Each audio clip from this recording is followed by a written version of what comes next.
Who did I say the Essenes were referred to in the New Testament? Yes, that looks good. How are they referred? The Herodians. Jesus said to beware of the leaven of the Herodians. They were the ultra right-wing conservatives of their day, living in the desert, waiting for the destruction of the false priesthood of the temple in Jerusalem so that they could take it over and put into their program in the new temple that was going to be built. And this was their central headquarters down by the Dead Sea. And you see all the caves, in the limestone caves in the background where people lived and worked.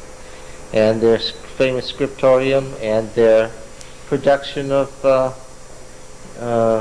skins and so forth down here was all in their central headquarters here. Josephus says that there were little camps of Essenes all over Palestine outside the cities, but that this was the central location. There's a ritual bath where baptism by immersion was practiced. Remember, I told you that John the Baptist, his teaching springs right out of this community. The more that's known about the Dead Sea Scrolls, the more light it sheds on the background of John the Baptist's teaching, and why there continued to be this careful description of John the Baptist in the New Testament as a result of the Essene belief that he had been the Messiah. The Essenes were always a messianic movement, and they had been waiting for a messianic figure, and apparently they accepted John the Baptist as that figure. Again, John 1, do you remember? What's that paragraph? It's so carefully stated. There was a teacher sent from God. His name was John. He came to bear witness to the light. He was not the light, but came to bear witness to the light. Right? You've probably, any of you ever studied anything about the Gospel of John? Does anybody know anything about the Gospel of John? What is the origin of the Gospel of John?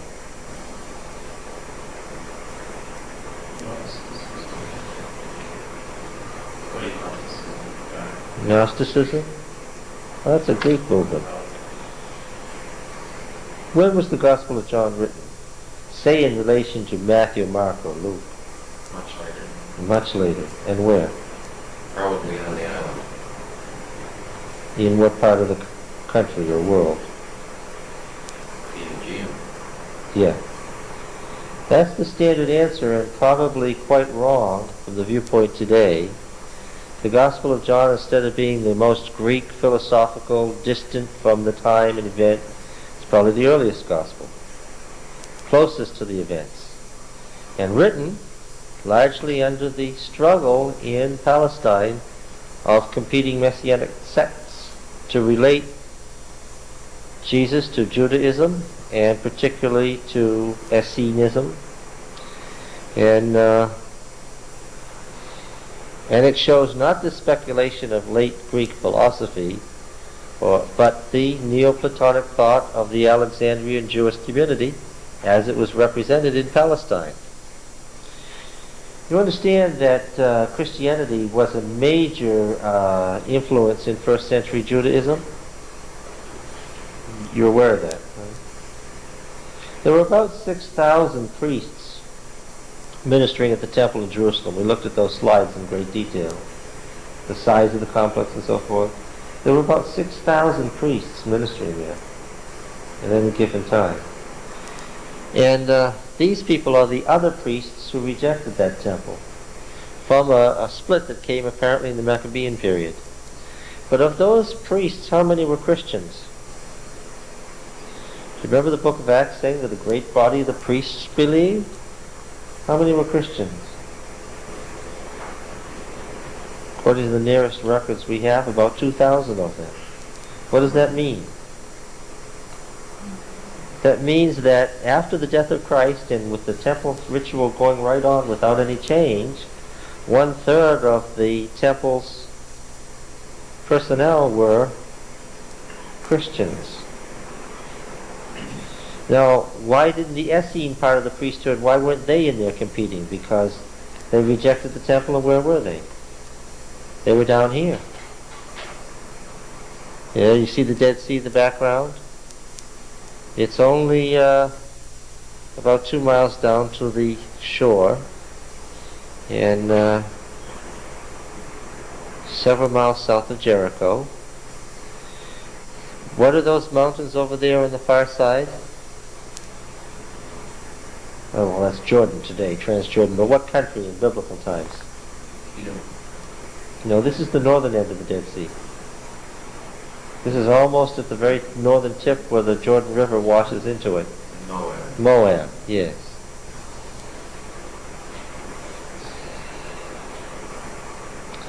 You know, this business about these Essenes competing with the Christians drove the upper priesthood to distraction. Because what was the philosophical or theological leaning of the upper priesthood? Were they Messianists? No, what were they? What was their religious persuasion? What sect were they? Those were the Sadducees. Yes, and what was their religious persuasion? What did Sadducees represent? Liberal, conservative, middle of the road? Very liberal. What did they believe in? They didn't believe in miracles. Didn't believe in miracles. They didn't believe in the resurrection. They didn't believe in anything. They were what we would describe today as agnostics. Well, they believed in tradition and the importance of tradition and so forth. They believed in their own wealth and power, but they certainly didn't believe in the Jewish religion. So can you understand the problem that was created by the upper priesthood being largely Sadducean and the lower priesthood being either Pharisee or Christian? There was real tension going on there. Who was the leader of the Jewish Christians? So as to further complicate matters. You said it was James. Nicodemus. James. How do we know that? Well, the Jerusalem gathering. The Jerusalem Council he was running, yes. Who does Paul say was running the church? Peter? No. Who does he tell the Galatians he went to see first? James. Known to history as James the Just. Recognized as the leader of the Davidic family. And why therefore important to Jews everywhere? This James in the New Testament was a well-known figure. Staying outside of the Bible, people also. He was a well-known figure outside the Bible. He was known as James the Just. His murder during a 3-month absence by the Roman governor, by the high priest, his rival, set off the Roman-Jewish war. And the book of James, as we have it today, as we'll study, we'll get there eventually, was written from James's writing, compiled after James's murder as a commentary on that murder. And in fact, the murder itself is referred to in the book of James.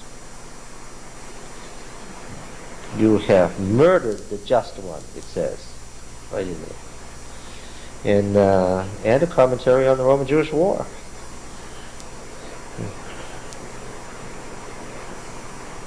Everybody was waiting for something to happen. What? The brother of Jesus. The oldest brother, yes. Yeah. Not James the Apostle. Well, that James was dead almost immediately. Right. That James was But killed that's 6 common. weeks after Jesus. That's a common confusion. Yeah. This People don't is get that squared away. this is not the James of the 12 who was murdered immediately. This is James, the brother of Christ, the head of the family of David, who had considerable control over Judaism, which is why his coming to get Jesus, why he thought he could, and why it was an exceedingly important thing that Jesus said no. You get the impression and I understand this, you get the impression from the nativity narratives that Joseph and Mary were poor peasants from nowhere. There's nothing quite like that in the Bible. Okay? The reason Jesus created a problem was that he wasn't a poor peasant from nowhere. Could the Jewish leaders have dealt with a poor peasant from nowhere? Oh yes. Just ignore it. Yeah. A poor peasant from nowhere. Why on earth was Jesus sitting in the temple teaching daily for years? Because what? As the Gospels make clear, there was nothing that the Jewish leaders could think to do about it. These high leaders wanted to maintain close relationship to the Roman government. We talked about that and talked about why. Whereas the Messianists, whether the Essenes or the Pharisees or the Christians, didn't have any predetermined automatic relationship to the Roman government. If you're a Messianist, what's going to happen to the Roman government? It's going to go. Yeah. The foundations of this community were in the 2nd century BC. By about 200 BC, the Essenes were down here. Look at that wall. That is not the wall of a group of people who were either poor or had gone out into the desert at the last minute without careful thought. These are great, huge buildings that were built here. This is the headquarters of a major sect. Do you see the wall? It's a beautiful wall. Now, of course, it was plastered over. All these walls were smooth. But look at that stonework. And the coins indicate, and the shape of the writing on the Dead Sea Scrolls indicates when the earliest. Here's one of the mikvahs, the ritual baths, where you walk right down in to be immersed. This is the origin of baptism. And of course it was the Essenes who, in their commentaries, created this idea that baptism is a new passing through the sea. It's a new exodus. It's a new redemption. Remember, the exodus is the symbol of redemption. This New Testament theology is taken right over from Essene teaching. Now, as you look south from this area, you see that That explains a couple of things. Why Jesus going out to be baptized would cause a monster problem for the Jerusalem leadership, because it was public recognition by the heir to the throne of their legitimacy to some extent. there was the relationship between Jesus and John was an explosive one for the leaders in Jerusalem. They didn't treat John as nobody either. What did they do? Tried to keep him alive. Did they sent out spies, you remember, to listen to what he said, because they were afraid that he would say something that would do what? Upset the apple. And lead to a revolt. And instead, the Gospels say, he called on them as a generation of vipers to repent and to be baptized, and some of them were, and that made the situation even worse for the leaders. And Jesus chose a day, because he was there for some time. Jesus chose a day to be baptized by John when what? He waited. Well, he waited until the representatives of the authorities from Jerusalem were there, so that they could carry back what? Word of what he had done. Yeah.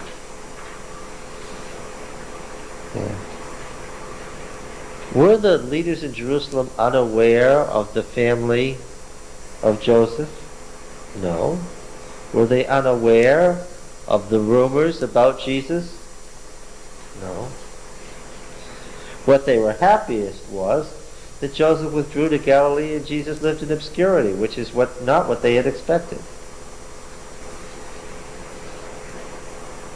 See, that's what's usually lost in all of this stuff. Like when we, in studying David, is the politics. I mean, it's like we cut off the human side, characters, and all yes. we talk about is the theology and the religious stuff and everything, and forget that all of this was there too, and it's what made the other story real. Well, spiritually, people want to emphasize the spiritual side. I mean, when Jesus rode into Jerusalem on that little white donkey, that was a really bad thing for the leaders, not just because he was an ordinary type guy, but because he was heir to the throne. And this was a declaration of the ascension to the throne. That was the way the Hebrew kings had been anointed. And he was the guy who would do it because he was the right one. That's what the infancy narratives are there for. The question of Jesus' legitimacy in relation to Joseph and why Luke traces him to Joseph is because of the question of Jesus' relationship to Joseph and to James. And yes, the thing that I object to is not missing the political background, but if you miss it, then a lot of the theology gets lost. You don't know, as the authors knew, you don't know what's being said or implied if you skip that part of the story.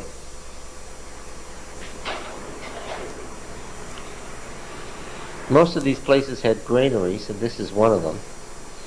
We think of the desert as non-productive, but it wasn't that kind of a desert. The water that runs by here empties water from the 2 rainy seasons, and they captured that water and they farmed with it, and they grew things and they stored the grain.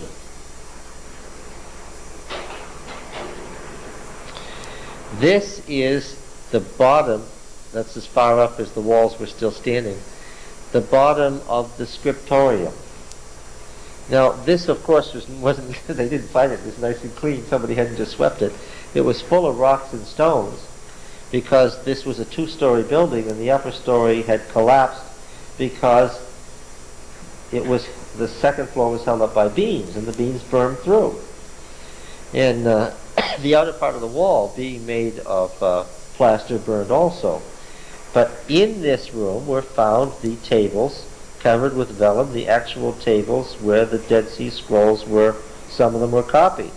Occasionally you can see letters where somebody, the covering of the tables was skinned and the scrolls were skinned, and obviously occasionally a scribe would write right off the scroll onto the parchment. There's tremendous argument today among scholars whether the hundreds of Dead Sea Scrolls all originated with the Essene community, or whether in fact those in the jars represent the Essenes and their library, and those that were thrown in by the hundreds represent the scrolls of the temple in Jerusalem that were brought down here by somebody fleeing. Because just south of here, of course, is the famous Masada where the zealots held out to the end. And so there's a tremendous debate. Some scholars maintain to this day that the copper temple scroll with its record of where the treasures were hidden and so forth is the legitimate document, is not the dreams of the Essenes, but the reality of the Jerusalem temple, and that these scrolls are scrolls from the temple in Jerusalem. Okay. Some of them seem to be internally inconsistent as to calendars, as to view of the Jerusalem temple. The normal scholarly answer to that is, this is a community that lasted for over 200 years. You'd expect changes as time goes on. Others say, no, that's not what it is. It's 2 different things. One is the Essene group, and the other is the sacred writings from the temple. Okay. But at least some scrolls were produced here. Some scholars say no scrolls at all. It's not possible. I've seen the tables with the vellum on them. The tables were taken to the National Museum in Amman, because this was part of Jordan in 1946 and 47. But definitely they were in the business of producing scrolls here. And Josephus describes their meetings and how they carried on. The people, many of them camped in tents around here. Now, there's the water, you see, where the water comes out from the Judean hills, looking south down the coast. Ein Gedi, the spring of Ein Gedi that's mentioned so often in the Old Testament, is just around that corner, 20 miles off. The reason that the spring of En-Gedi is important, of course, is there's fresh water down by the Dead Sea. It's a very important place. You see the road off to the left with the tour bus. Do you see the bus? Gives you some idea of the size. Right in the center there.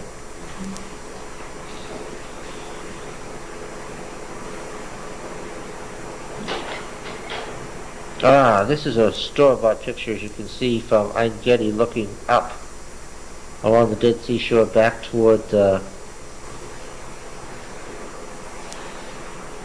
Essenes Community Center, and just north of that would be Jericho.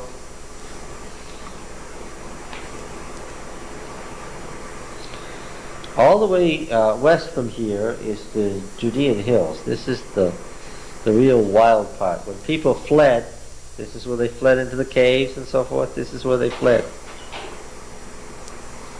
Now this cave here was excavated by Yagel Yadin, who wrote an excellent book about it, a real page-turner. They found stuff here from the second Jewish revolt, the Bar Kokhba revolt, in 132 to 35 AD, and also material from earlier revolts. See, the thing here is that this cave entrance is hundreds of feet up. And there used to be a little path to the top, to the cliff above, which had fallen away in the intervening years. And they were looking for cave entrances by helicopter, and they excavated every one of them. And they found a complete cache of belongings inside this cave from the Second Jewish Revolt, including letters, documents, deeds, all sorts of things, and stuff from the period of the Judean monarchy, when people had fled here from the Assyrians and Babylonians. So this was a cave, among others, that people fled to. The people of the Second Jewish Revolt apparently died here. Back in Jerusalem. I put this slide in the wrong place. That's all right. In the 19th century, General Chinese Gordon was running Palestine for the British. That's why the Palestine Exploration Fund got the original digs that were conducted in Palestine. General Gordon set out to find various holy places, and this limestone cliff behind what is now the bus station struck him as the place of the skull. Well, it's probably very much like what was the place of the skull, which is contained entirely inside the Church of the Holy Sepulchre today, which is the authentic site. Church of the Holy Sepulchre really is built on the authentic site. But this must have reminded people before General Chinese Gordon that this was like the place that Christ had been crucified, because in the 3rd century AD, some Byzantine Christians constructed a rock-hewn rolling stone tomb just over the hill from this to illustrate the tomb of Christ, apparently, and it's still looked on as the tomb of Christ, though it is not. And that's what those Christian burials are doing at the top of the hill there. Not the real place, but certainly giving you an idea of what it must have been like.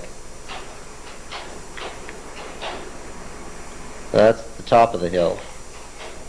And that's you've seen pictures of this? That's the Garden Tomb. It's not authentic. It's from the 3rd century AD, but it's excellent in giving you an idea of what the Garden Tomb probably looked like in the time of Christ, which you can't get at all from looking at the Church of the Holy Sepulchre. As I told you before, I didn't even take a picture of the Church of the Holy Sepulchre. It just did nothing for me. I did take a picture of the Church of the Nativity, but again, it's not impressive. It's authentic.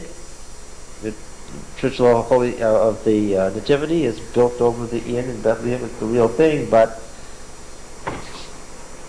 I like this better, even though it's not the real thing.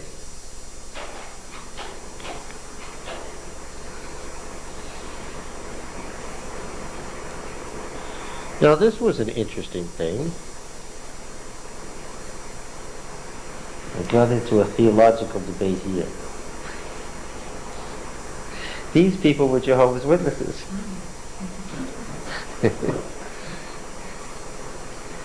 And that led, as you can imagine, to, it's in backwards. This is more of the garden. All of this from the 3rd, 4th century AD. Ah, yes. It's cut away, of course.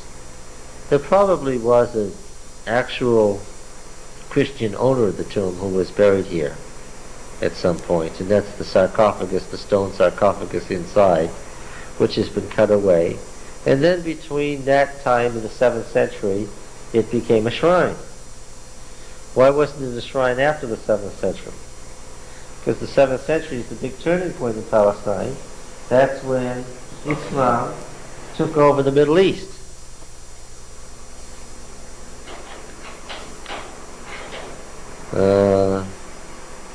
That's an overexposed picture, so you can get a good look at it. The tomb was hewn out a little larger there at the bottom. What is this? Shroud of Turin. Yeah, the Shroud of Turin. What do they think made this, how this was done now? It's an excellent faith. Yeah, it is. How? Well, the face of Christ, the traditional face of Christ, goes all the way back to the 3rd century.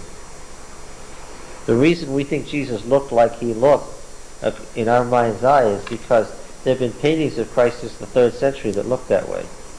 That's as far back as we can get to those paintings, but they've been very consistent because they're a religious tradition. And what they did here was they took a marble statue of Christ in death and they heated it almost to the point of bursting the stone, and then they wrapped the shroud around it. And it was a technique that they used in the 13th century to get the burn marks on the cloth. And ironically, it gave a negative image, which comes out with a very interesting look to it in the weave.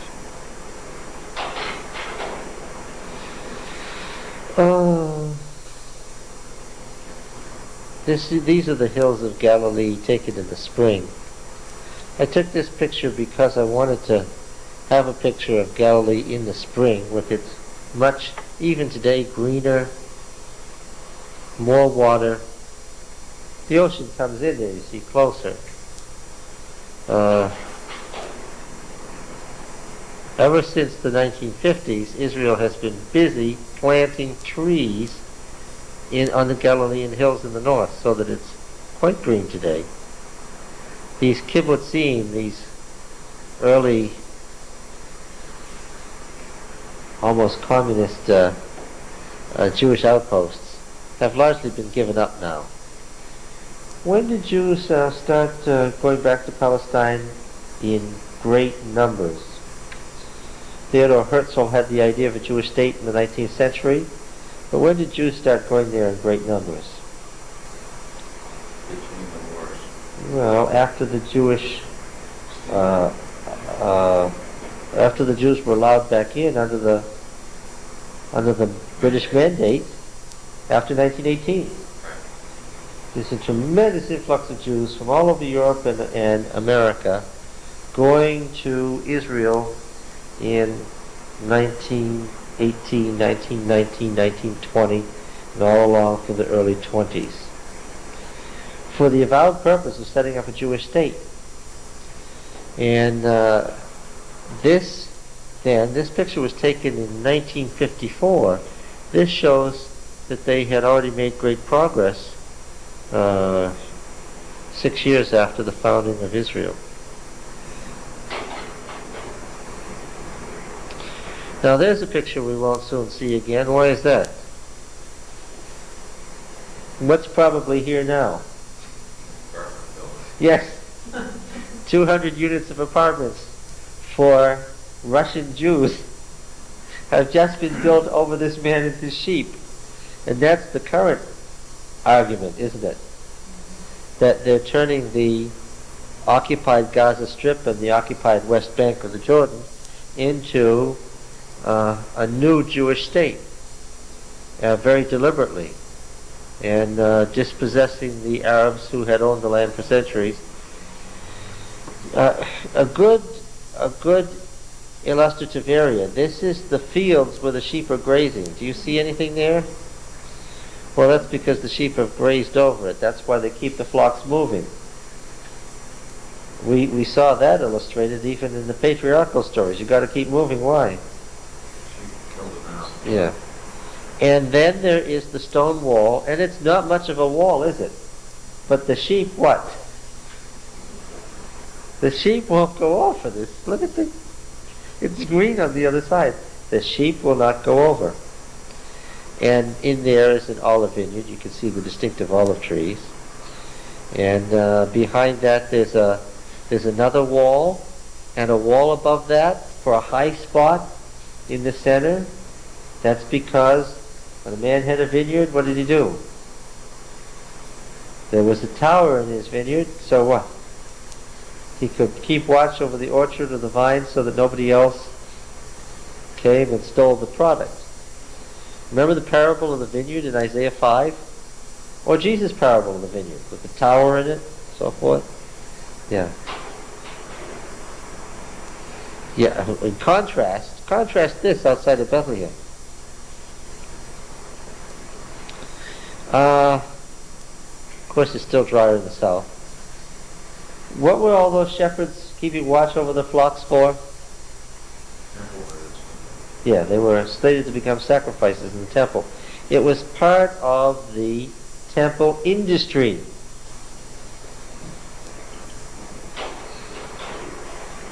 What is this? There it is. The bell tower of the Church of the Nativity. This church is in really bad condition. Why is that? Look at all the different building and rebuilding of this church. Can you see it was a church that was built into a fortress? Why was that? Yes. Because, see the large door with the arch?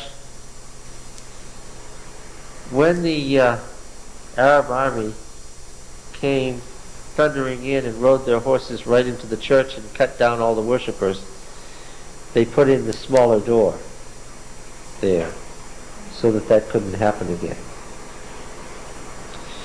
You go into the church and you walk on a wooden floor that's raised above the level of the old floor, and you lift trap doors to look down at the mosaics from the early Middle Ages, and then you go down into the cave that was actually the downstairs of the inn, and you see the incense and the censers and the place where the diamond had been set in the center and so forth.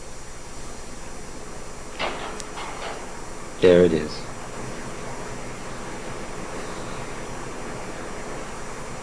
You can understand why Bethlehem became a fortress in the Middle Ages during the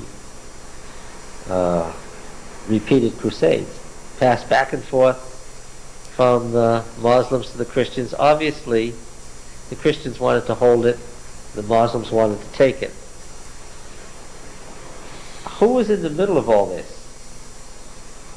Everybody was on one side or the other except the Jews.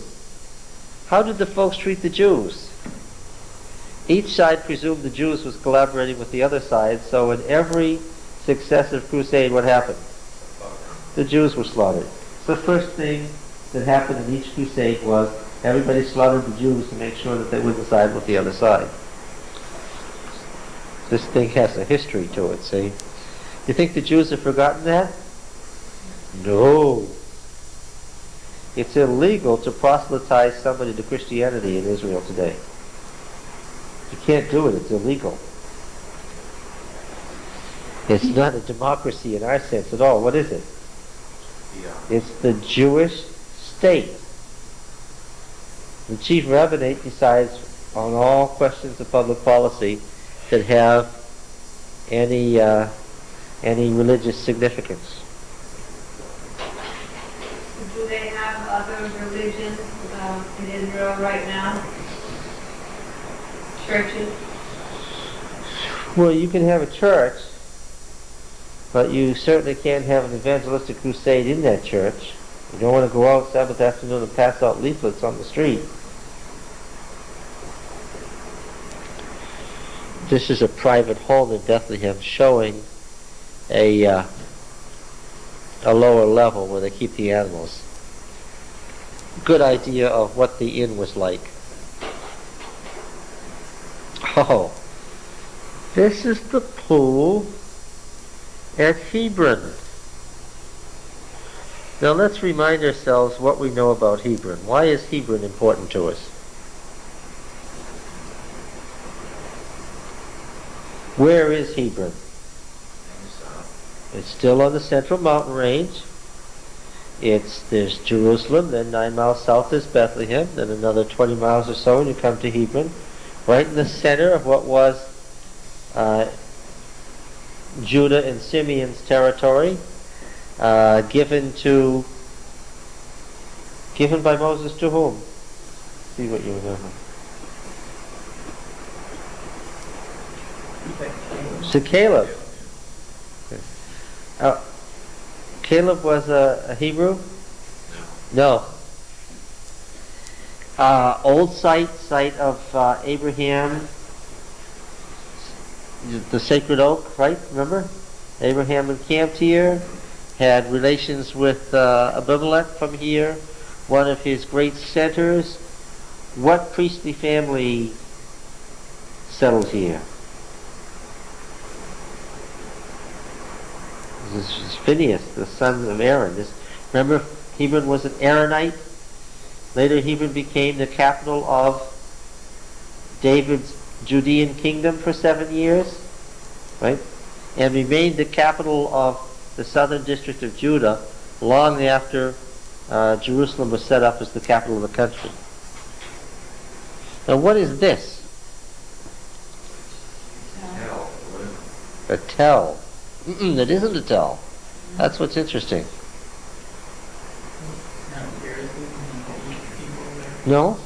Right in this same area, halfway between Hebron and Bethlehem. In fact, it looks like a volcano. As you look out from Bethlehem, if you ever go there, just look south, and you'll see this thing on the horizon from the Nativity Square that looks like a volcano. Go to it. It's the Herodian. What's the Herodian? Yeah, Herod knew that he was not everybody's favorite king. And he knew that given any opportunity, somebody would kill him. And so he tended to build his palaces in fortress areas, high places. We saw that his palace in Jerusalem was at the top of the western hill, next to Caiaphas' palace, and that in fact it was a fortress. We'll see that Masada, his palace at Masada, was a fortress. This was too. One of his fortress palaces at the top of this hill that has been raised up by tremendous forced labor, and this looked down over Bethlehem, and you remember what happened to the children in Bethlehem. They got slaughtered. Herod had a big fort here. See? Those people in Bethlehem were they were very vulnerable, and they knew it. How old were those children? 2 years old, yeah. The magicians from Parthia didn't arrive the night Christ was born. It doesn't say that in the Gospels, and it doesn't mean that. When did they arrive? They arrived a long time later, and Herod was not about to take a chance. So he killed all the babies 2 years old and under, not just little babies. And how do you think that made the people feel about him?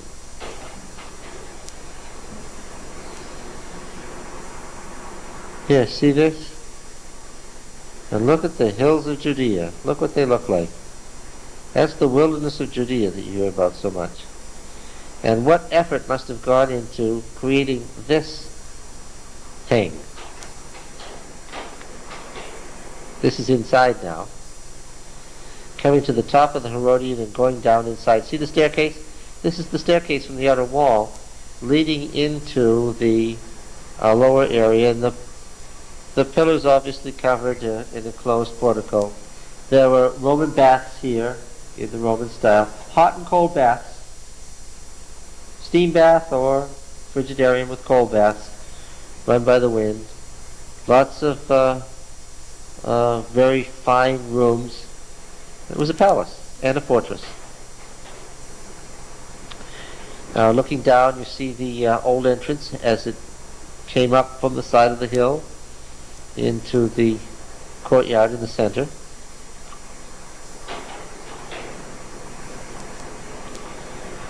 Yes, Herodian masonry. Notice that the columns were actually separate stones and then pegged together and then covered over with plaster. Same thing as you see in Masada. Oh, we're back to the beginning, are we not?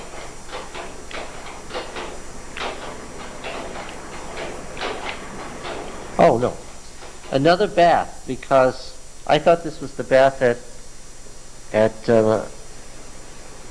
Ein Gedi or Ein Fesca, but it isn't. This is a bath in the Herodian. Remember that Herod's wife Miriam was a devout Jew? And so, and of course, why have a bath for immersion there? She must have been influenced by the Essenes. Remember that he protected the Essenes and brought them back after they were banished by the Maccabees? He brought them back and they're called the Herodians? Yes.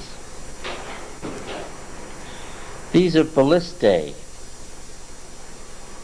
for their catapults. In other words, if you tried to rush the Herodian from the surrounding area and you tried to run up the hill, what would happen? One of these would be thrown down on you.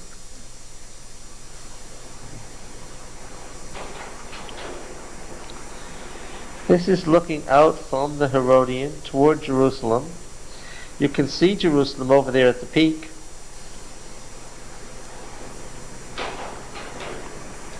This is looking off toward the south in the other direction. And when you talk about southern Judah and people living in the Negev, you're going to read in Land of the Bible about the Negev, the southern Judean desert, Negev. This is what you're talking about. This is the area where people lived and farmed and gathered the water and were able to live out their entire lives. And there's one place in particular of interest there. Let's see if we can find it here. That little village right there. Do you see the village? Or the ruins of the village? It's on the main road to Egypt. I can even see the road. Just over the edge of the wall, in the lower left center of the picture, there are ruins. Do you see them?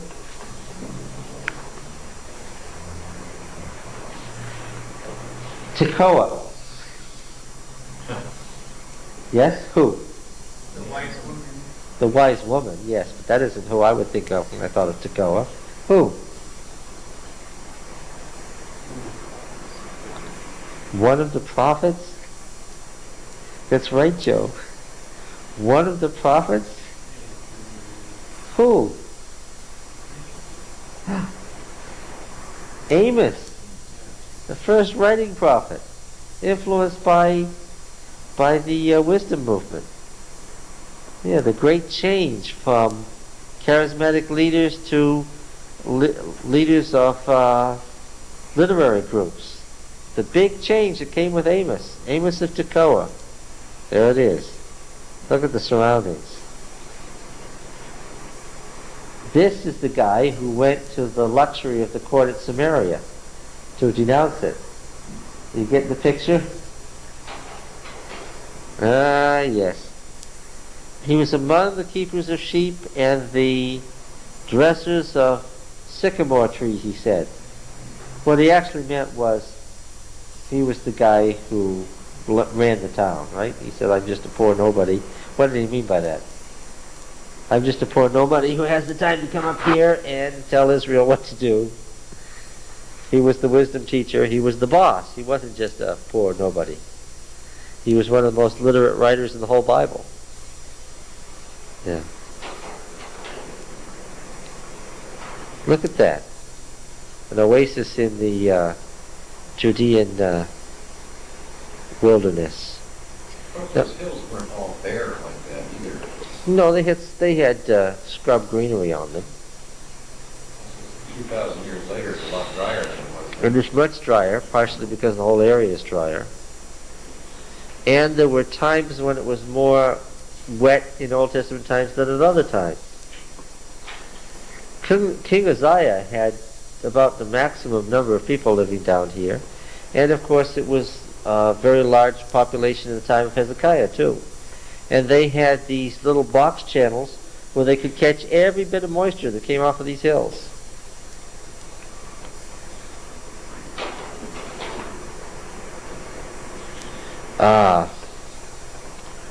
Rachel's tomb. What happened to Rachel? Why wasn't she in the cave of Machpelah with the rest of them? Remember? Has it been a long time since Genesis? She died when Benjamin. She died on the way. They weren't there yet. They were trying to get there, but they didn't make it. When Benjamin was born, she died. Yes, and she was buried there. Probably authentic. Yes. That's as far down as you can get. This is the mosque that covers the cave of Machpelah in Hebron. And you can go in and you can see the memorial stelae that are set up to Abraham, Isaac, and Jacob. And they did excavate the cave tomb, but there's nothing there now. Tomb robbers would have emptied all those caves long ago. Whenever there was an invasion, a major invasion, when they, for instance, razed the 46 cities of fortified cities of Judah, what would they have done? They would have emptied out all the valuables and they would have ransacked the caves and taken out everything that was in the tombs of any value. That's why the tombs are empty. All this rubble is simply because this has been a tourist attraction and a center for centuries. It's the tomb of Abraham. So of course it was built over and over and over again. This stuff was robbed away and picked up and reused, building after building, and so you've got this tremendous rubble lying around. Yes, all right. That's the very one that Abraham encamped in front of. It is so impressive to see that these trees are still there. And this one is propped up a little bit, but it's the very oak in front of which Abraham encamped. Why are you looking at me bemused? Look at the picture. It's important. There's the very oak. Joe, it's probably, when would it have been planted?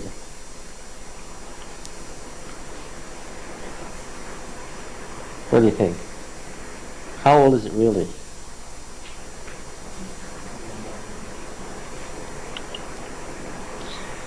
It's from the Middle Ages. So it is an old tree. Both the Arabs and the Christians had interest in Abraham, of course. And they kept tearing down each other's memorials, but planting their own. Yes, along in the hills south of Hebron. Do you remember how Gideon was on the threshing floor? Yes. And here's another one of those towers set inside a vineyard or orchard. Fair Carmel, the words are so close together because they're similar. Have we come to the end of the reel? No. Oh, yes. An interesting collection of people here. That life, however, is gone. Let's see. What city are we in here? Oh, yes. This is Bethpage. Bethpage and Bethany are just districts. See there? They're not separate little towns. They're just districts on the east side of Jerusalem as you go down toward Jericho. The Bethpage and Bethany stories in in the Gospels are important because Jesus wanted to stay outside the city deliberately, but he was in the district. Just over the hill is Jerusalem. So the... okay, now let's go back here. This one slide, I had to take a number of them out because they've fallen apart. This is very interesting. This is the tomb under that church there at the center of Bethany that you saw in the center of that slide. This is the tomb that is attributed to Lazarus. Whether it is the tomb of a wealthy person who lived in Bethany, whether it's the actual tomb or not, we can't say. But anyway, it is a 1st century A.D. tomb in Bethany of a wealthy man. And right there, that church is built over it. You see the church there? The church of Mary, Martha, and Lazarus, not surprisingly.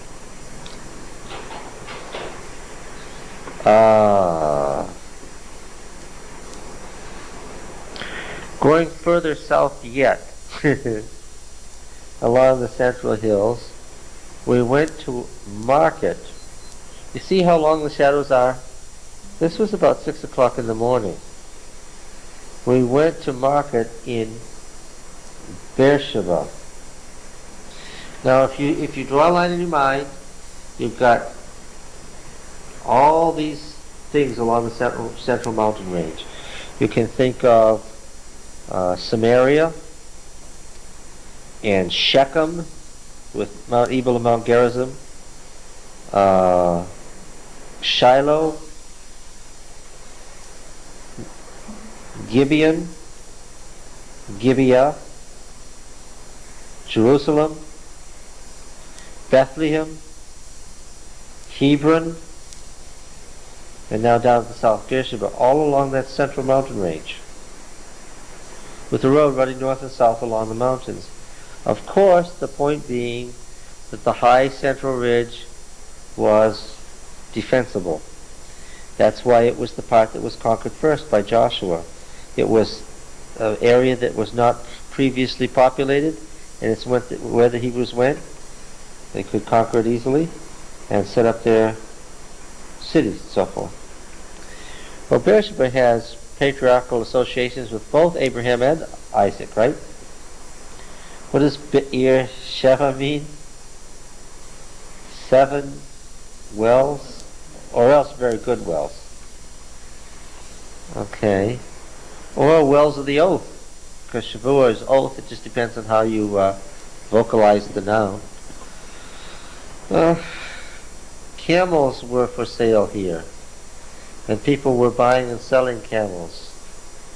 And what amazed me was that these fellows really were good salesmen. They actually tried to talk you into buying a camel.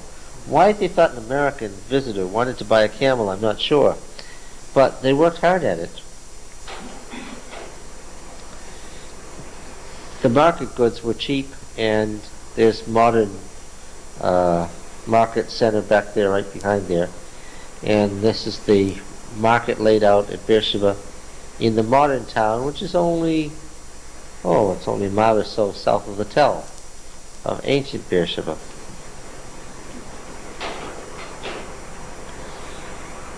This was the animal that I could have had for $160. Certainly looked like a good specimen to me. And just like buying a car, guess what they want you to do? If they think you're undecided, take a ride in it.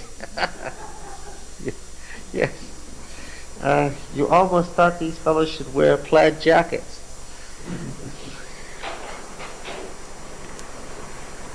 Goats, very much an Arab area, of course, occupied by Israel, and very much Bedouin style of life down there in the far south.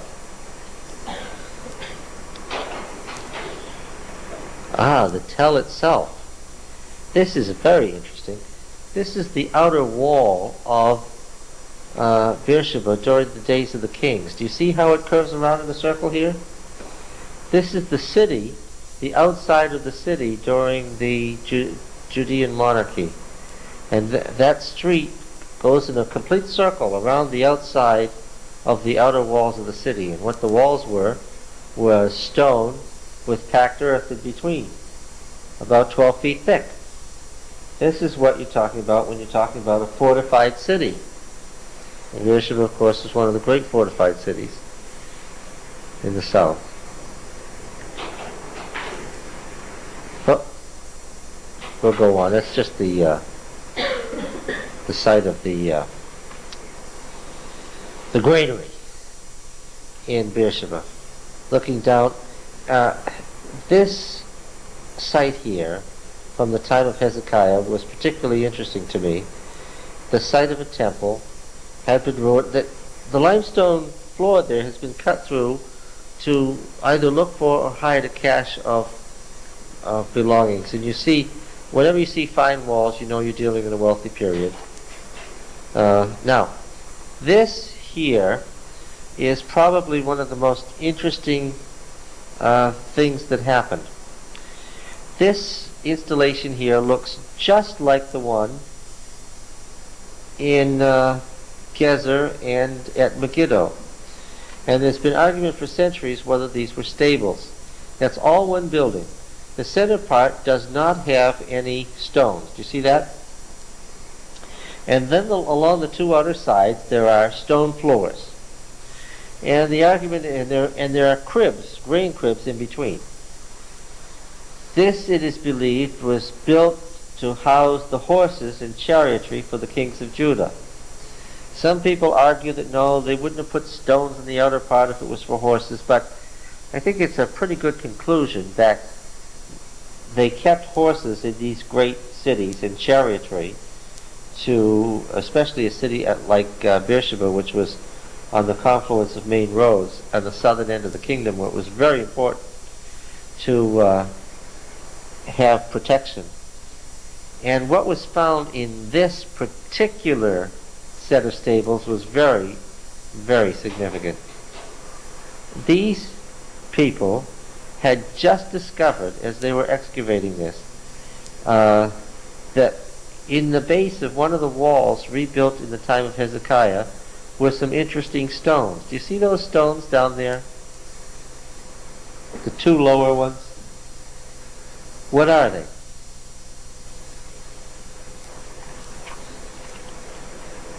Can you tell by looking at them?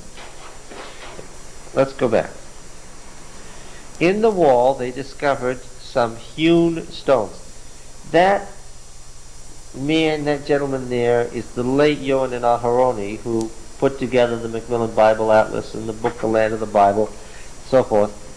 He died a few years thereafter. He's no longer with us. But this was one of the great discoveries that he made, and it has a direct bearing on our study of P, the priestly writer, why we talk about the priestly writer, whether he's pre or post-exilic and all that. What was found right here is of tremendous significance. Now look, do you see the fellow there? This fine specimen of Israeli manhood there? He's standing there at my request, because he's a good thing to center your eyes on. What is he standing beside? A box, you say? Huge blocks. What are those blocks forming? They were putting it together. They found these blocks in the walls. They were putting it together. What is that forming? What? What kind of an altar? An altar with, look at the bottom of the picture, an altar with horned altar. An altar for what? For sacrifices.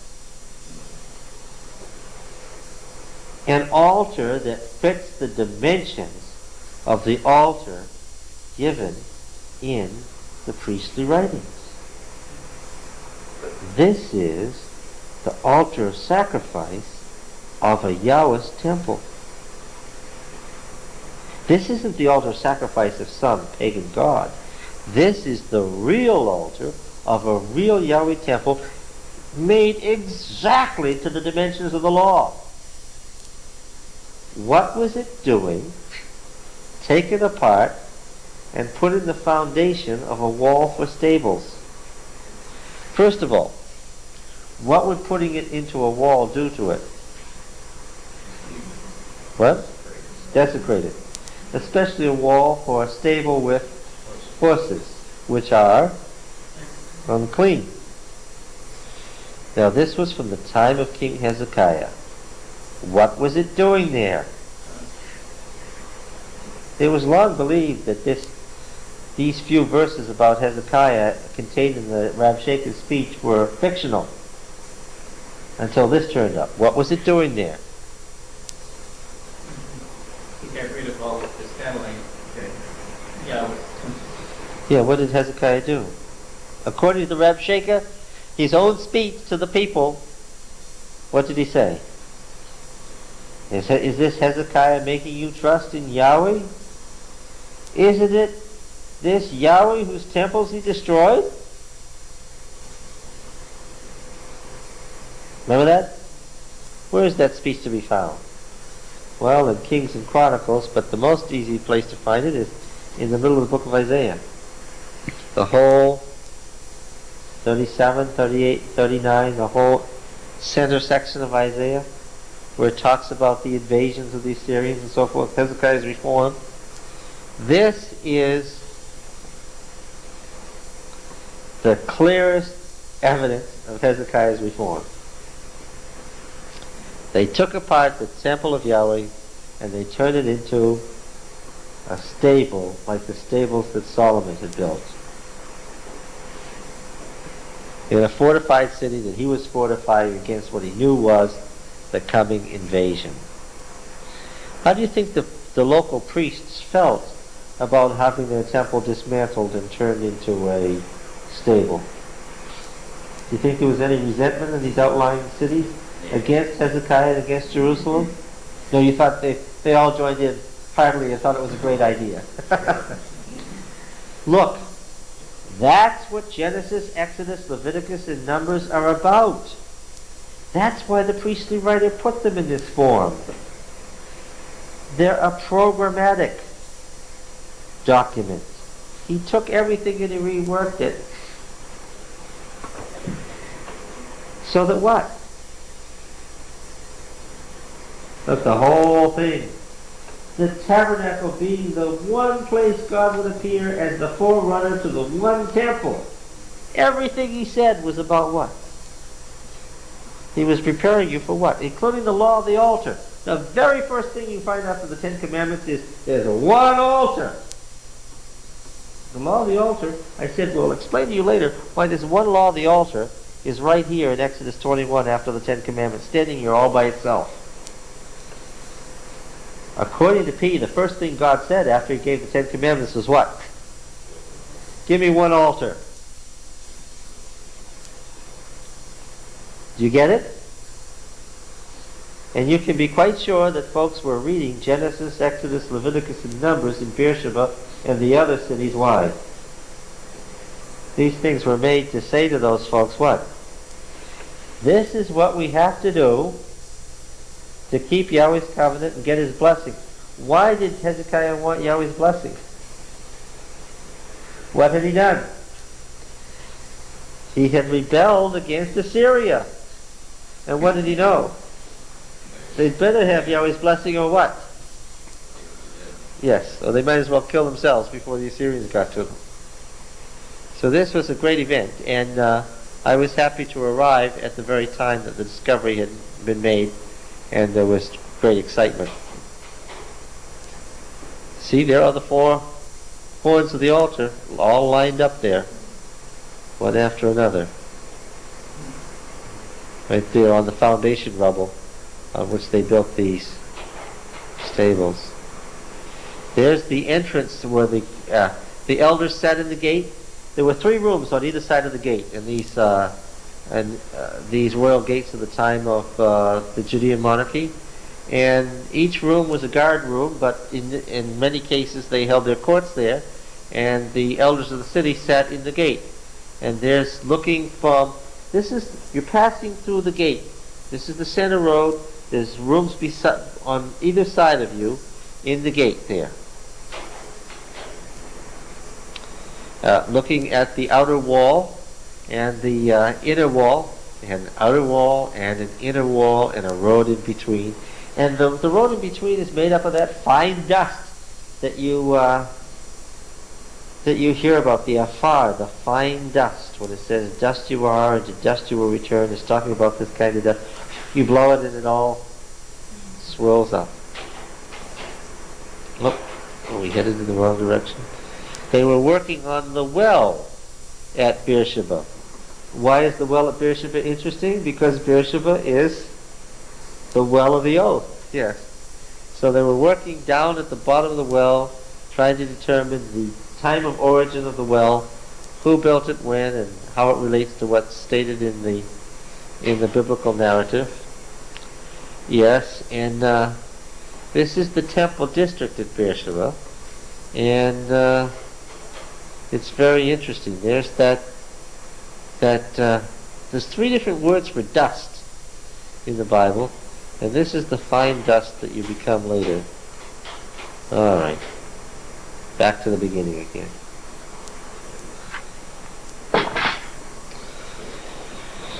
Well, there's a house. They made the lower courses of stone, and the upper courses were made of this sun-dried. That's why the city's burned, you see. It was all covered over with plaster, and so the wall looked smooth, but the upper courses were made of stuff that could burn. And when it got hot enough, what happened? The whole... You wonder, how could cities made of stone burn? Well, they weren't made of stone. The foundations were of stone, and the bottom parts of the walls were made of stone, but the upper courses were not.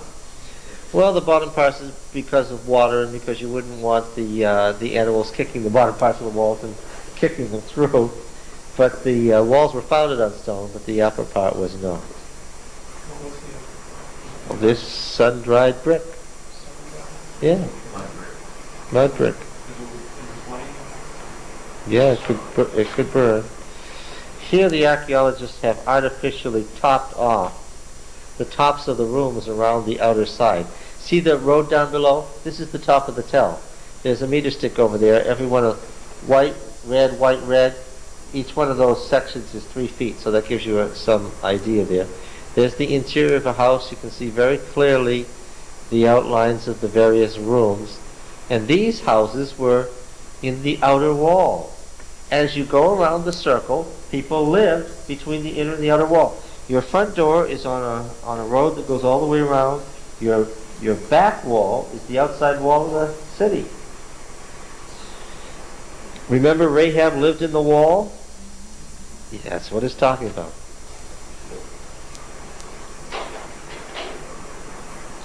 It's very interesting how these houses have managed to survive this destruction. In the temple district, they came upon this, 3 feet of ash there? See, the ash is dribbled down at the bottom where it was heaviest. Now, Aharoni had concluded that this was not the destruction caused by the Babylonians, nor even the Assyrian destruction earlier, neither the 701 nor the 689 destruction, though it is certainly from that time. They had concluded, because this destruction level is found in this area but nowhere else, that this is the burning of the temple. Do you catch what I'm telling you? King Hezekiah's men came on a certain day to this city, and you can imagine people looking on, and they took the temple of Yahweh and they burned it to the ground in front of everybody. And of course they couldn't burn the horned altar, so what did they do? They took it apart and they used it in the foundation of Solomon's stables, which were built over the site. This must have been very, very traumatic. And that's why I date P differently than liberal scholars do.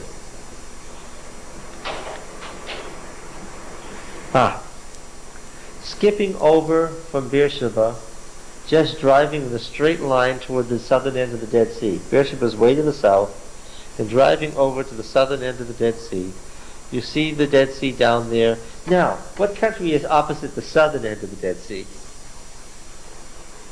Edom. Thank you.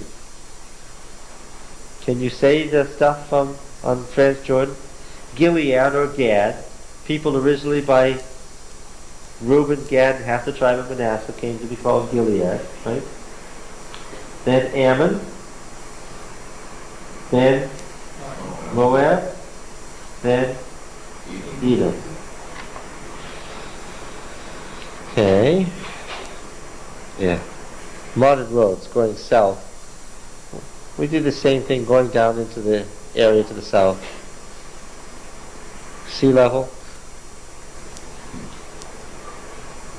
Panay Hayab, the height of the sea. I liked this. This was a salt quarry. We're right down at the southern end of the Dead Sea. The southern end of the Dead Sea is much shallower than the northern third. The northern third is very deep, but the southern end isn't very deep. And at the rate at which the Israelis are drawing the water off, this southern end should go dry in about 30 years. What was in the plain of the southern end? Sodom and Gomorrah, the 5 cities of the plain. And of course, what do these huge salt pits with their quarrying to this very day make you think of? That's salt. That's not limestone, that's salt. That's table salt. Who are we thinking of? That's wife. We do remember her. Look at that. What do the Israelis do with water out of the They use it for industry. tank? Well, this is a desalinization plant right here. We're talking about Israel now. Israel does what is needed. Why?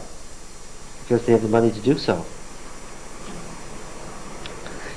You know as soon as you see that the taxis are Mercedeses that you're in a different part of the world even though you're only gone 30 miles. Yes, pillars of salt. Over the edge, looking down at the southern rim of the Dead Sea. You see the lip, the safa of the sea there? The edge? It's all minerals and it's encrusted with minerals. Yes, you can see as you go down. There's the outpost there. See? See the stones all crusted over with minerals? Yeah.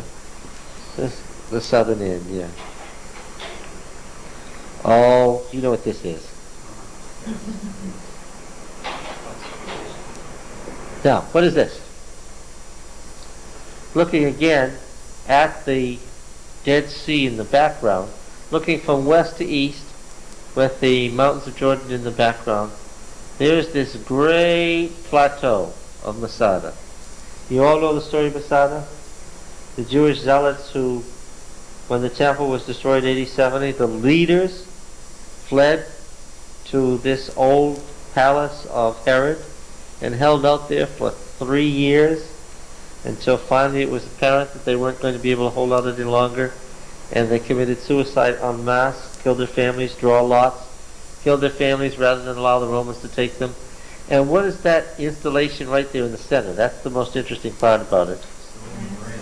That ramp was built by the Romans. For 3 years they worked on that ramp. They were faced with this cliff. They couldn't get them. It was an affront to the Roman Empire that the leaders of the Jewish revolt were not captured. So they spent 3 years building that ramp. Not they. Having the ramp built would be more like it. Who built it? The Jewish slaves. In many cases, we are told, they searched out the relatives of those trapped inside Masada to build the ramp. So that what? So the defenders up above wouldn't throw ballistae down on them. So that the ramp could be built. This is from the Dead Sea side now, looking up at it. You see that it is a plateau that is separated from the plateau behind it.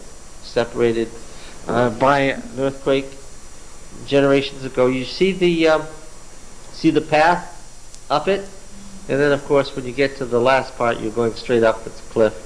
And King Herod built his palace up there, as you would expect him to. This is looking straight on from the north at the levels of Herod's palace. There are actually a palace and a palace and a palace, the so-called hanging palace here, right at the top, and all the installations up above. Looking down from above, you can see, now there's the sea in the background. Looking down, you can see the Roman camp. And see the wall? The circumvallatio, the wall they built all the way around Masada? And they had sentries posted. They intended to get every one of these people. No matter how much effort they had to expend, they intended to get every single person. And the Roman camp, and of course the defenders could look down on the parade ground, see the Roman soldiers and so forth. There were 7 of these camps all the way around Masada. They were ringed with camps. They had an entire army surrounding this plateau. They really intended to have these people. 3 years they held out up there. See it? There was a giant cistern. Good question. An absolutely giant cistern. 200,000 gallons of water. Water was not a problem. See, King Herod had built it in the Roman style. And that was the problem the Romans had. This had been built for Herod's ultimate defense. So how do you take it? Yes. How do you get up there today? Well, of course, you would assume that I walked up, right? At the top, you see the salt pits, and off in the distance you see Ein Gedi, about halfway up the Dead Sea. And at the top, the walls around the top of the plateau. The Romans had ballistic machines firing stones up here from 8 directions on these people, so that they were living under that's why there's so much rubble around, under a hail of stones. The northern end is higher than the rest of the plateau, and that's where Herod's palace was. This is the walking down to the hanging palace. You see the lip of the Dead Sea where it juts in from the Jordanian side right there. This is a catwalk, like a fire escape. Clear. You can see down through your toes. You can see all the air between you and the ground, 2,000 feet below. And you can also feel the thing moving up and down and back and forth, and you see that it's just been put into holes that were bored into the rock, and it's a thrilling experience. Yes, there it is, looking out on the camp, looking down at the base of Herod's second palace down. There are the bases of the columns on the left, a nice terrace out there, and see how it was done? Some of the columns, that's not restored, that's what was left. You get some idea, it looked very Greco-Roman originally. The lower part of the original lowest terrace of the hanging palace, and of course there's another Roman camp in the background. Down in that area, down below. And looking at the ramp from the hanging palace, looking back at the ramp. And let's see. The storerooms. There was plenty of food also, because there were tremendous storerooms built here to serve the palace by Herod. This is inside one of the storerooms. This, of course, would have been plastered with plaster so that those walls were smooth once, and they would have had a wooden beams across the top with thatch to have a flat roof, which they removed in Peter's house. Right? They got up on the beams and they pulled the thatch off, and they let the the young man, the paralytic young man, the syphilitic young man down through the roof. Remember that story?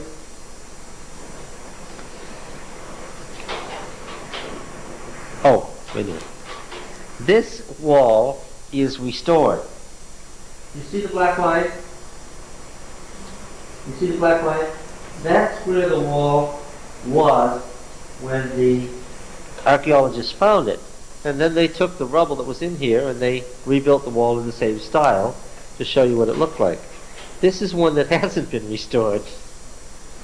See the level of the walls and the rubble in between. Alright.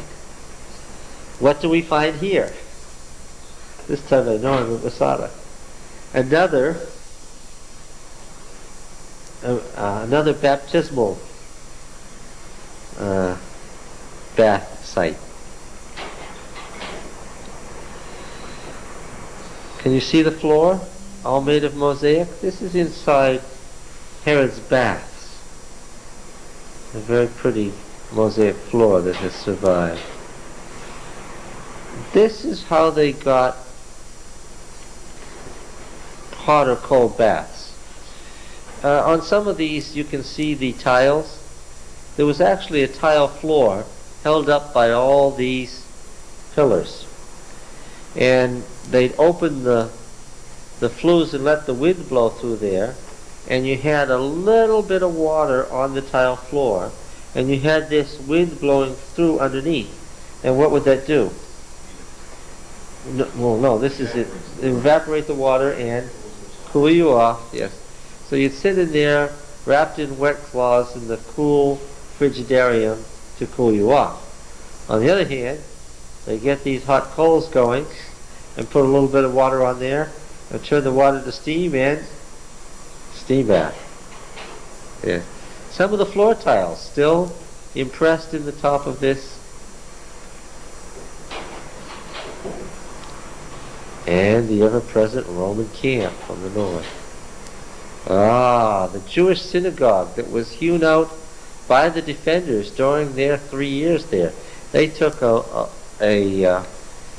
large room that had been for soldiers, and they made a synagogue, oriented it toward, this is sad, oriented it toward Jerusalem, toward the site of the, by then, totally ruined and extinct temple. There it is, with the pillars and the benches that the people sat on during those 3 years, waiting for death, knowing there was no way out. Right there in the outer wall, on the west side, very close to where the ramp came up. They had raised the level of the floor to make this a synagogue. Actually, that cut over there takes it down to the level of Herod's storeroom. And here is the ramp. They have electricity and lights and so forth up to Masada today. Now you understand that Masada is the big national symbol, like the Alamo, right? We say, remember the Alamo, what do they say? And it didn't surprise me. It was ironic, but a picture of what they think. When they want to run supplies up to the top, when they want to run power up to the top, what do? Yeah, it's got electric lines on it, it's got a generating plant on it. This is not the important part of the Masada to them, right? So, irony of ironies, the great Roman ramp in the hands of the Jewish state is now the service entrance. It's just like, I thought it was great, it was just like finding Herod buried in the city dump. History has its way. The outer wall on the eastern side, the main Roman camp of General Flavius. See the entrance there? You see the set-off part where the general's staff headquarters were there in the southwestern corner? Many of these little paths were made by the Romans. It's that dry. It's just that dry. And there's the ramp in relation to the camp. There was in the 4th century AD, there was a monastery here, and the monks built a Christian church. You know that the 4th century was the height of monasticism. It was also the height of Sabbath keeping. There were more Christians keeping Saturdays the Sabbath in the 4th century than the 2nd century. It was a very austere age. Yes. Were these for pigeons? No, they were ossuaries. That was the burial ground. Inside the southern palace, at the southern end of the plateau. Look how fine the walls were originally. All done to be marbleized to look like marble. Some of the frescoes still adhering. Beautiful work. Salvaged from the original. This is the entrance into the southern palace. You see the lines that the artisan had drawn to follow in making his design. He probably had a drawing, a design that he was following, and then he mapped it out onto the plaster floor, and then he made this beautiful fresco with no pictures, just designs, no specific picture, because Herod had to be sensitive to the Jewish command against making images. And the reason that the floor has been dug through is that the defenders of Masada dug it up to put a stove here to cook dinner on.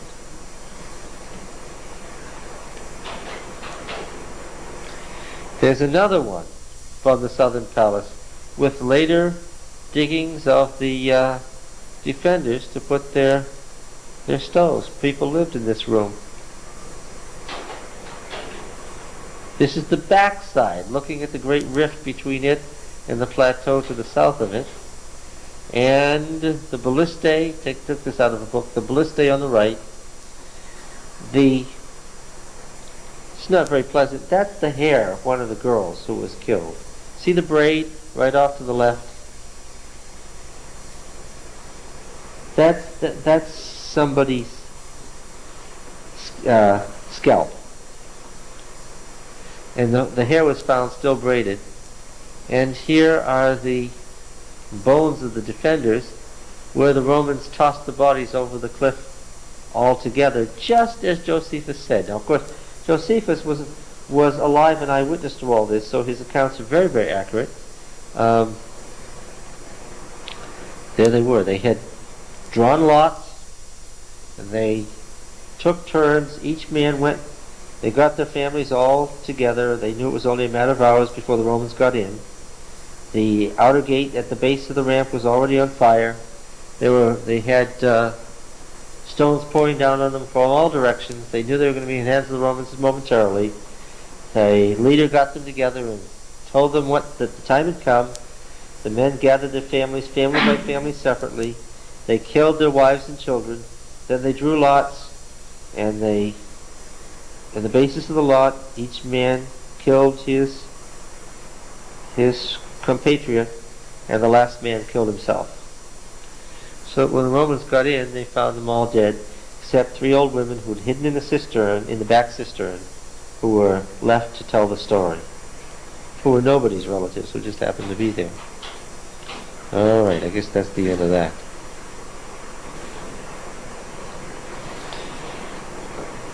What does this,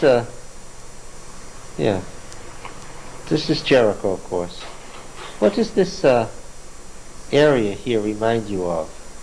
These stones and so forth. Look at this stone right here. Does it remind you of any story from the Judean wilderness period?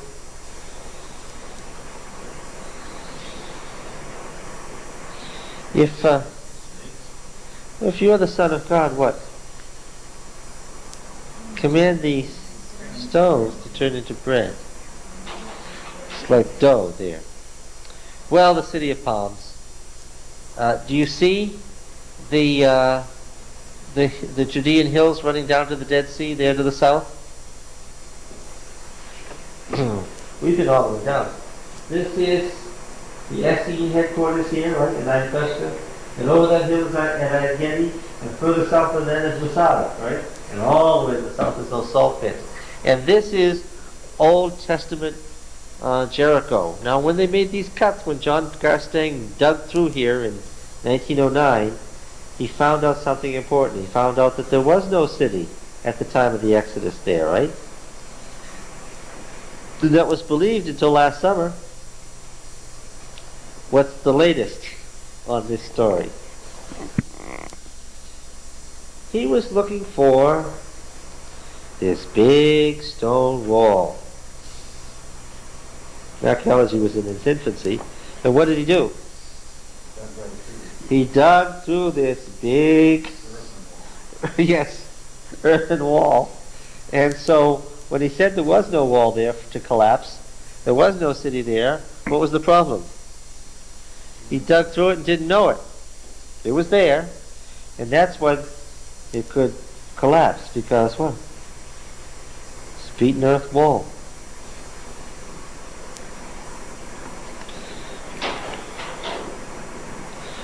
This pool, that's the actual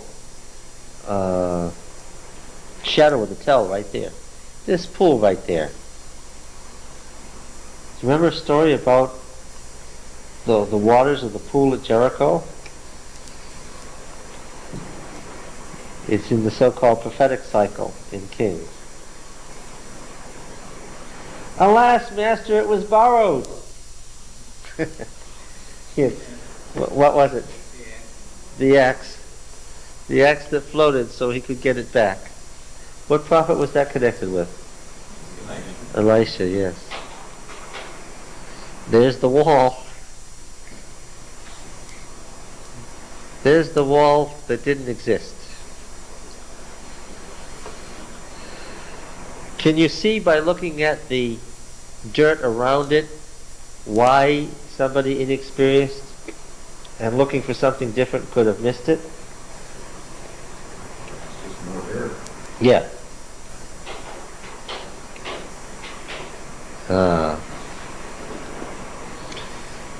The Hashemite palace at Jericho. Hashim was Muhammad's grandson, and he took over from Muhammad, and Islam moved quickly out of Arabia into Palestine. The Hashemite family built a palace in Jericho. Who's the current Hashemite? Hussein. He's a direct descendant of this Muhammad. That's important to know. This is the tree of life in this palace. It's a mosaic. Do you see that it's a mosaic? Can you see that? And that is marble down there. And what's interesting is, see the fringes and tassels and everything?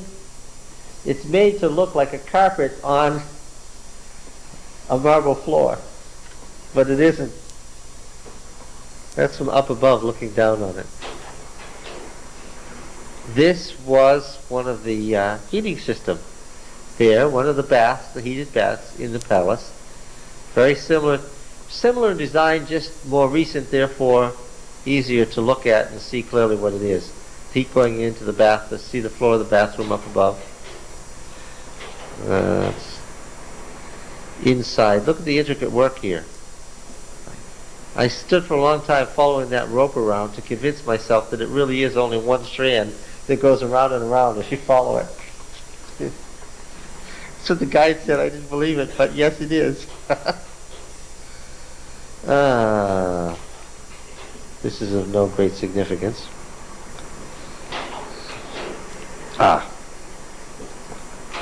This is, can you see the difference between what we just looked at Jericho and what we're looking at here? What impresses you immediately with this wall? Yeah, and they're huge and they're well dressed, and yes, you see a water course going underneath there, but it's obvious that it was made in such a way that it could be easily protected. That's because this same John Garstang had excavated a little bit at Megiddo, and at Megiddo he found the Solomonic city, and Solomon's city was what? It was all huge stones. Megiddo's been re-excavated. There's the well in the center of the city. that made Megiddo so easily protected. Now look at these walls. This is Solomon's building. Do you see what wealth can do? There's no beaten earth wall here, folks. That's why when these cities went down, they knew in Jerusalem they were finished. What do you see here? Yeah.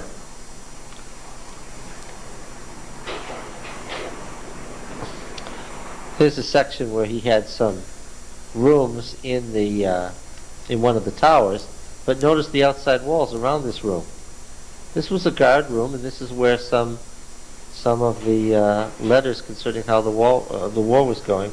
Look at these houses from the period of Solomon, and tell me again, even as to an untrained eye, what can you tell just by looking? What do we have here? It's a period of what? A period of great wealth, right? They had the time to build everything in stone. They had plenty of implements, everything that they needed. This was a period of great wealth. There's the Masada, the standing stone cult pillars at Megiddo. Oh, let's see. I guess it's because we showed those idols. Why did Solomon let things like this stay in the city of Gezer? First of all, where did he get Gezer from? Do you remember how he happened to get Gezer? This is on the main road, halfway between the mountains of Jerusalem and the coastland of Palestine. Now you remember Gezer's in the highlands above the lowlands. That's Philistia out there. Yes, I see the concrete factory in the background. Let's forget that. This is Philistia. This is the coastland, the Shephelah. There's the Mediterranean Sea. Okay? Go walk in that direction, go right down there, and where do you come? To Egypt. This is the main road from Egypt right up here to the mountaintops of Jerusalem. What was Gezer doing there? It was protecting the main road, and also this giant fortress city was overlooking Philistia. What was it doing overlooking Philistia? It was keeping the Philistines. And yeah. Now, how did Solomon happen to get this city in the first place? David didn't conquer it and bequeath it to him. He got it as a gift from Pharaoh. Why did Pharaoh give him this city? He married the Pharaoh's daughter, yes. Because both kings figured out that Egypt was going to be safer from the Mesopotamian kingdoms if Palestine was in Egyptian hands, and Solomon figured out that they were going to be safer from Mesopotamian kingdoms if what? If they were allied to Egypt. And remember, Solomon took a very liberal attitude, shall we say, toward the problem of the pagan religions. What did he do? Well, he didn't become a pagan himself. He didn't bring these idols into the courts of Yahweh. What did he do? Yeah, he built them over there on the Mount of Offense, and he let them stand here in the city of Gezer. So right here, from Solomon onward, in one of the truly great cities of Judah, what would confront your eye as you pass down the main street from the main Solomon gate? These pagan cult pillars. Do you see the problem?